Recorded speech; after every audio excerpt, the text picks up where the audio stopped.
So I know so many business owners who absolutely hate marketing. That's like their least favorite part of their business is marketing. What do you need to do to create awareness of the fact that you have a business? That's my definition of marketing. The things that you do that create awareness of the fact that you have a business.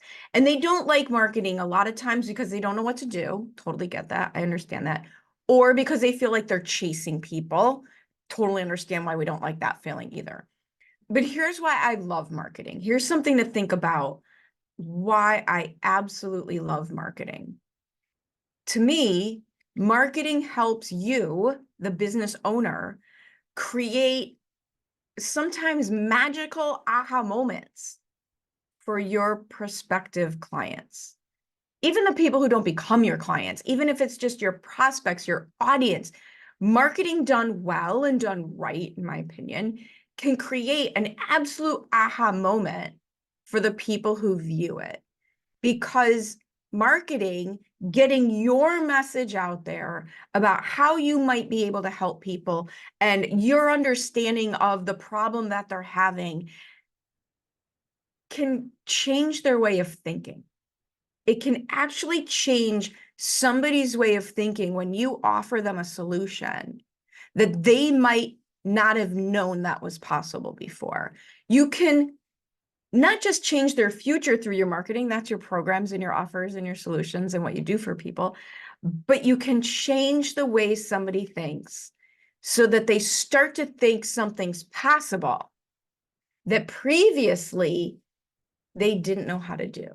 And now they're starting to think, wow, maybe this thing that I want, I can actually get there. And marketing is the first piece of that. Creating awareness is the first step in that. So how do we mess this up though? And why do we make it so hard when it really doesn't have to be that hard? Doesn't have to be that hard.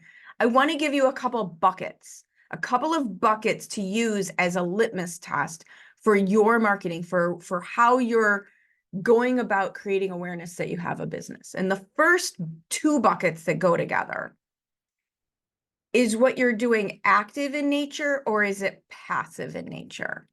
Now, don't confuse active and passive with how hard it is to put together.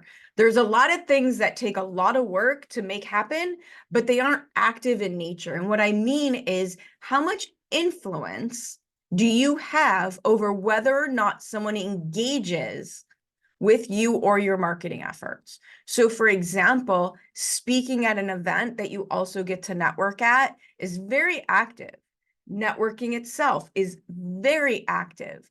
Engaging on social media is a little bit in the middle, but that engagement, not just posting, but the engagement where you're reaching out to people, that's somewhat active in nature. So what I mean by active is how much influence, if you're at a networking event, you can walk up to somebody, introduce yourself, ask them about themselves. Most of the time, they're not just going to turn around and walk away from you, right? Same thing with speaking at an event. Speaking done right is just a conversation that you're having with a whole audience at once. So you have more influence over whether or not someone engages with you. Passive, things like posting on social media, even this video, the way I'm doing this video is very passive in nature. I have no influence over whether or not you choose to click and watch the video, whether or not YouTube shows you the video, right? I can hope and I can try to do a really good job of grabbing attention, but I have no influence. I'm not there in the moment, whether you decide to watch the video or just scroll right past it, right? So you want to make sure that you have both active and passive efforts in your marketing plan. My favorite mixture is speaking and networking, and then as active, right? And then back it up with the passive engagement of posting on social media. A good half, if not 3/4 of the people who I interact with and who see my social media are people that I've come across in real life in one way or another. It's a way to re-engage with them. It's a way to stay top of mind. It's a way to reinforce whatever we talked about when we met. So for things where I want to have influence, I want to network, I want to speak, I want to engage with people. And then back it up with your passive activities of email sequences and nurture sequences and posting content on social media, because it takes a mixture. It takes a mixture. The way it doesn't work is you meet someone, you say a magical thing, and they say, here, take my money. That's not how it really works. Does it occasionally work like that? Sure. But that's not how this really works. What you need to do is meet people, engage with people, continue to engage with people, create opportunities for them to know, like, and trust you, and then invite them into a potential sales conversation. All that first part that I was talking about, that's marketing. That's marketing. So go through what you're doing right now, what you're doing to create awareness of your business, and just label them. How much influence do you have over whether or not someone chooses to engage with this situation? Not how hard is it, not how busy are you, but how much influence in the moment do you have?